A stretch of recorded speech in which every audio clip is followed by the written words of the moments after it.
Sejam bem-vindos a mais um vídeo aqui no canal. Meu nome é Vinícius. E o meu é Ellen. E nós vamos dar continuidade à nossa leitura bíblica em ordem cronológica. Vamos nessa?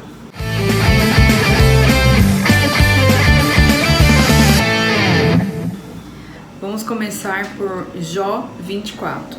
Versículo 1 fala assim: Porque o Todo-Poderoso não marca um dia para julgar, um dia para fazer justiça aos que são dele.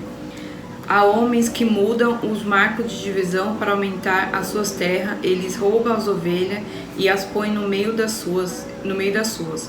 Levam o jumento que pertence a órfão e fica com o boi de uma viúva como garantia de pagamento de empréstimo. Ele não respeita os direitos dos pobres e forçam os necessitados a correr e a se esconder.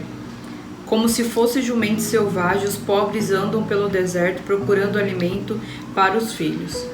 Os pobres precisam trabalhar nas colheitas dos maus que apanham uva para ele. Não tem cobertas para se cobrir de noite, não tem nada que os proteja do frio. Nas montanhas são encharcados pela chuva e procuram abrigo nas rochas. Os perversos pegam os orfãozinhos e fazem deles escravos e recebem os filhos dos necessitados como pagamento de dívida. Os pobres andam por aí quase nus e quase com fome enquanto trabalham na colheita de trigo. Eles movem as pedras dos moinhos dos maus para fazer azeite e pisam as suas uvas para fazer vinho, mas morrem de sede durante esse trabalho.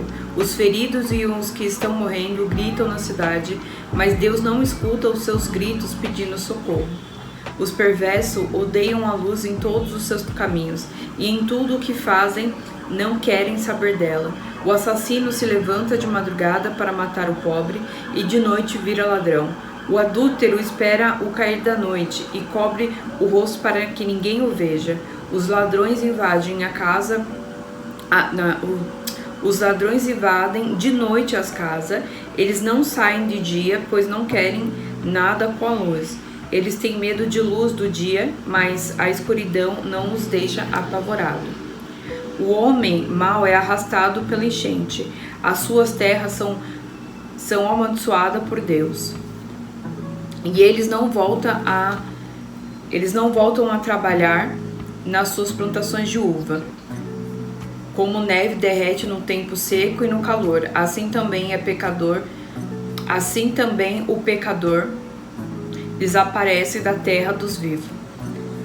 A própria mãe não lembra dele. Os vermes os devoram com gosto e ele é esquecido por tudo e por todos. O pecador é destruído como uma árvore que cai. Isso acontece porque ele nunca ajudou as viúvas, nem teve pena das mulheres que não podem ter filho. Deus, como seu poder, destrói os maus. Ele age e acaba com a vida dos perversos. Deus deixa que vivam seguros, mas fica sempre de olho neles. Durante algum tempo, os perversos prosperam, mas num instante secam como um capim. São cortados como uma espiga de trigo. Quem pode dizer que essas coisas não são assim? Será que alguém pode provar que não estou dizendo a verdade? Então, se nesse capítulo 24, a gente já vai pular para o capítulo 25, porque ele é bem curtinho, ele só tem 6 versículos, então acompanha com a gente aí. Capítulo 25, a partir do versículo 1. Então Bildade, da região de Sua, em resposta disse: Deus é poderoso e deve ser temido.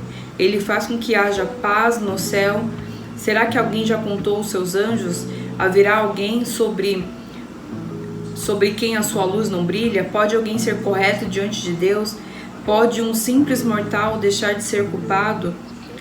Para Deus, até a lua não tem brilho e as estrelas têm defeito. O que dizer então do ser humano, esse inseto? Que valor tem esse verme para Deus? Então, sim, aqui no capítulo 24, ali mais ou menos no versículo 18, a Bíblia relata que é uma terceira fala de Zofar, né? E eles ficam filosofando sobre a maldade, da perversidade da humanidade. Então aqui não tem muito o que dizer. Quando você lê, é mais uma filosofia sobre a maldade do ponto de vista deles, né? E o livro de Jó é muito rico nisso, porque a gente vê que desde esse tempo, a gente está falando como a gente está indo em ordem cronológica do tempo lá de Gênesis, esse tempo aqui.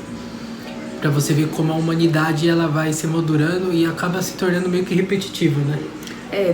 Até aqui na minha Bíblia tem uma parte aqui embaixo, bem legal, que fala sobre o que a Bildade fala, né, no capítulo 25. Fala assim: que triste, Bildade, saber tantas coisas, mas fazer tão pouco por seu amigo. Ele teria demonstrado mais sensibilidade se tivesse apenas ficado quieto com Jó. Bildade sequer foi capaz de oferecer um copo de água fresco para Jó. Ele só queria mostrar como era sábio, mas ao fazer o que fez, apenas provou que era um tolo. Então é mais ou menos isso, né? Naquela época, aqui a Bíblia fala de Jó, que eles eram realmente sábios, só que virou uma disputa de quem era mais sábio. Então, assim, nesse momento aqui, essa anotação aqui na Bíblia foi muito feliz, porque realmente foi isso. Já virou a Bildade, em vez de demonstrar tanta sabedoria, no fim, ele se passou como um tolo. E isso serve pra gente. Às vezes a gente vai estar em situações que, em vez de a gente ficar lá tentando disputar com a pessoa, quem sabe mais, quem sabe menos, a gente acabar ouvindo mais. Tem até um versículo de Provérbios que eu acho muito legal, que ele fala que se você tá no meio de mais sábio, então você tem que ouvir mais do que falar. Cara, isso é muito legal. Você ter esse equilíbrio, né, no ouvir e no servir, mas no momento certo. Sim. E aí Jó, no capítulo 26, ele critica a Bildade. Ele fala assim, ó: então Jó em resposta disse: Bildade, eu estou fraco sem forças, como você me ajuda e me consola? Como você é bom para dar conselhos e gastar a sua sabedoria com um ignorante como eu? Quem foi que o ajudou a dizer essas palavras? Quem o inspirou a falar assim? Aí a Bildade diz assim: os mortos tremem de medo nas águas debaixo da terra. Para Deus o mundo dos mortos é aberto. Não há cobertura que impeça de ver o que lá acontece. Deus estendeu o céu sobre o vazio e suspendeu a terra por cima do nada. Ele empreende as águas nas nuvens e elas não rasgam com o seu peso. Ele cobre a cara da lua cheia, estendendo sobre ela uma nuvem. Deus separou a luz da escuridão por meio de um círculo desenhado no mar. Quando ele ameaça as colunas que sustentam o céu, elas se assustam e tremem de medo. Com seu poder Deus dominou o mar. Com a sua inteligência derrotou o monstro Raabe. Com seu sopro Deus limpou o céu e com sua mão matou a serpente fugitiva. Mas essas coisas são apenas uma amostra, um eco bem fraco do que Deus é capaz de fazer. Quem pode compreender a verdadeira grandeza do seu poder? Interessante essa fala dele, né? Embora seja essa questão de querer mostrar a sabedoria, né? Mostrar que tem conhecimento, mas é algo muito interessante de ver de uma pessoa tão antiga como eles, né?